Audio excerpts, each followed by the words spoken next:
ukangonzwa patagwa nyaya yemasoja aiwa hana inenge yakungobika manhanga because zvinenge zvisina kana kutombomira mushe muri Zimbabwe.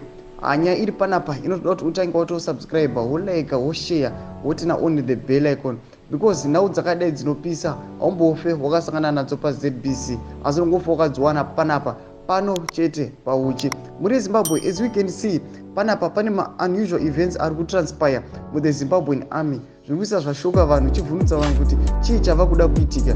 Notiona kuti panapa pane post inopostwa paX handle ichinzi, maybe you will remember that when Caesar Zvai was fired as Herald Zimbabwe editor, he was given a ceremonial post, editor at large. Well, Mnangagwa recently reappointed Elson Moyo, the man he fired, and gave him a ceremonial post of Air Chief Marshal.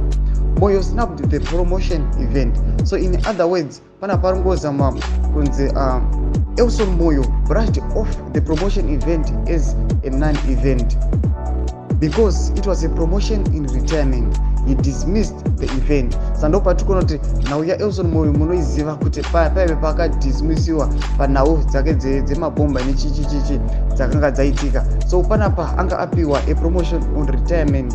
Panapa ndo yanga apiwa promotion in retirement. Ndobva ati aiwa, I will not accept it. Ndobva brush off. So muri Zimbabwe chipotudzai munoti kudii pamusoro penhau iyi. Pine mucomment section medu mumbotudza mafungiro enyu. Musangano subscribe or like channel tina on the bell icon. Toromboshana mabudisa ndokupa pano paZVAITWA News Live.